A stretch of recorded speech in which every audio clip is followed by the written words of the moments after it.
Coba yang sering kita dengar bagaimana? Mana pengertian yang tepat dalam mengartikan la ilaha illallah? Sebab ada yang mengartikan la ilaha illallah itu sebatas tidak ada Tuhan kecuali Allah. Padahal dalam la ilaha illallah itu mengandung rahasia besar yang masih tersimpan dan tidak bisa diketahui kalau tidak dipelajari terlebih dahulu. Sedangkan kalimah la ilaha illallah adalah bahasa Arab. Maka ketika memahami la ilaha illallah harus juga dengan bahasa Arab. Tidak bisa kita memahami la ilaha illallah dengan bahasa Indonesia, apalagi dengan bahasa Sunda, bahasa Jawa atau bahasa yang lainnya. Tapi kita bisa memahami arti maksud la ilaha illallah itu berdasarkan bahasa Arab. Maka penting di sini kita belajar bahasa Arab. Bahkan kalau dikupas dalam kitab Sulamut Taufik yang disyarah selanjutnya oleh siapa? Syekh Nawawi Al-Bantani. Diubah dari Sulamut Taufik menjadi namanya Mirqatus Su'ud At-Tasdiq. Dalam kitab tersebut musannif mu'alif memberikan penjelasan syarah bahwasannya la ilaha illallah itu mengandung rahasia besar. Dan ternyata jangankan mengikuti kepada apa yang beliau jelaskan, dilihat dari kacamata ilmu nahwu saja, ternyata subhanallah, la ilaha illallah itu maknanya tidak bisa diartikan tidak ada Tuhan selain Allah. Kenapa? Karena lihat, dalam bahasa Arab susunan kalimat yang sempurna atau jumlah mufidah artinya yang sempurna dan bisa digunakan. Itu tidak terlepas dari dua. Pasti yang pertama jumlah itu jumlah ismiyah, atau yang kedua jumlah itu jumlah fi'liyah. Jumlah ismiyah adalah kalimah yang diawali oleh kata benda, dan jumlah fi'liyah adalah kalimah yang diawali oleh kata kerja. Sedangkan rukun bisa terciptanya jumlah ismiyah itu harus terdiri dari apa? Dari apa? Ini suka dibulak-balik sama apa? Jumlah ismiyah tidak bisa terdiri kalau tidak ada dua unsur. Yang pertama apa? Mubtada. Yang kedua khabar. Kemudian jumlah fi'liyah tidak bisa disebut jumlah fi'liyah kalau tidak ada satu fi'il, yang kedua fa'il.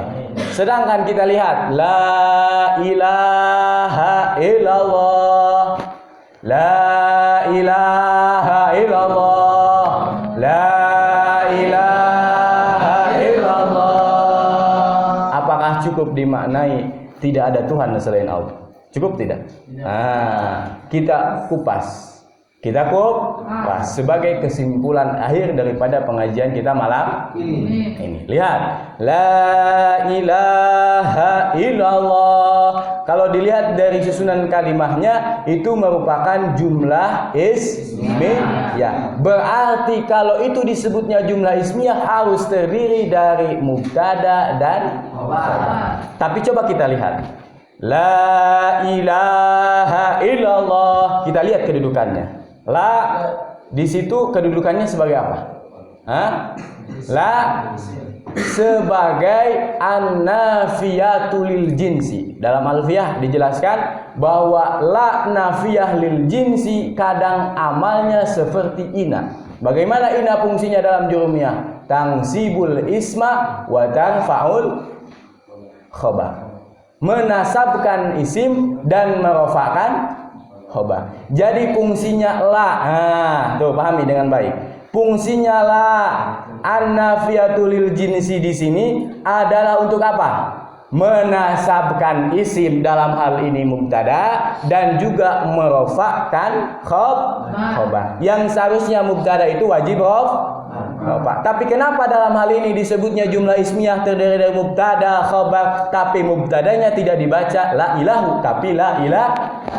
Ternyata kemasukan huruf La an-nafiyatu lil jinsi, yang menafikan kepada seluruh Contohnya, la gulama rajulin qaimun. Lihat, la gulama, tidak la gulamu. La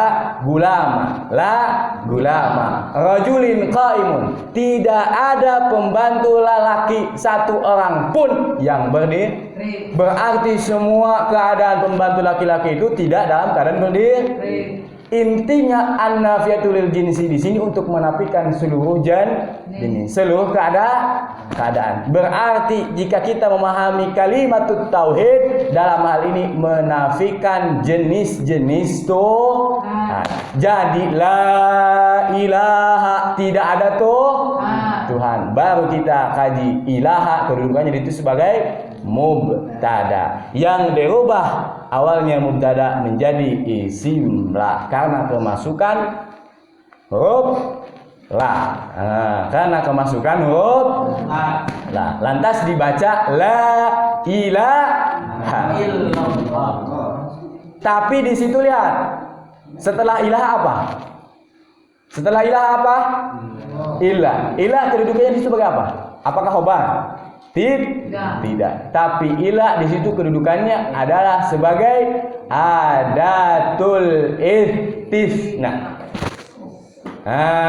Yang menunjukkan kepada pengecualian. Bukan khobar. Sekarang terakhir, Allahu. Apakah Allah juga disebut khobar kedudukannya?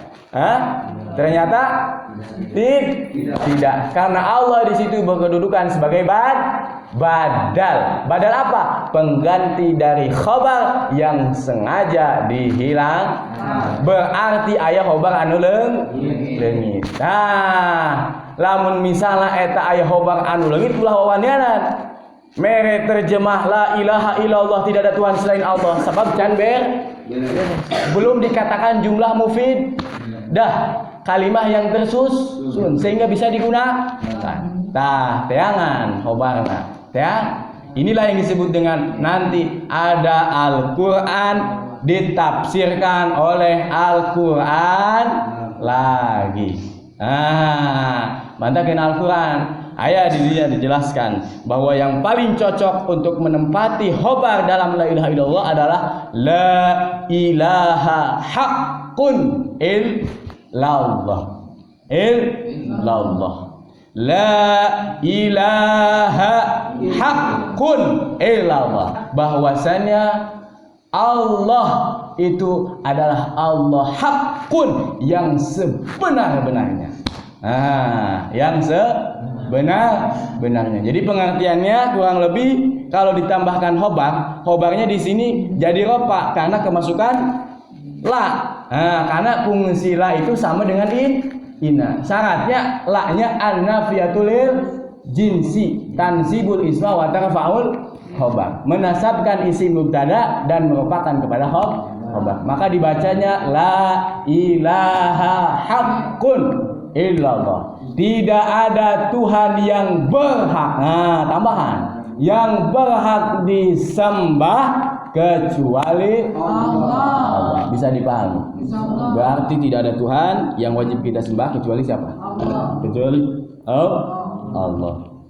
Tidak ada Tuhan yang berhak disembah kecuali Allah. Sekali lagi tanamkan dalam diri kita bahwa Tuhan yang adalah Tuhan hantu, artinya Tuhan palsu. Tapi Tuhan kita sesungguhnya adalah la ilaha illallah. Tambah hakunnya di tengah. La ilaha haqqun illallah. Sekali lagi. La ilaha haqqun illallah. Wallahu a'lam bishawab. Sadaqallahul azim wa sadaqa rasulun nabiyil karim wa nahnu ala dzalika minasyahidin wasyakirin walhamdulillahi rabbil alamin. Tutup dengan kafaratul majlis. Doanya bagaimana bunyinya? Subhanaka Allahumma wa bihamdika asyhadu an la ilaha illa anta astaghfiruka wa atubu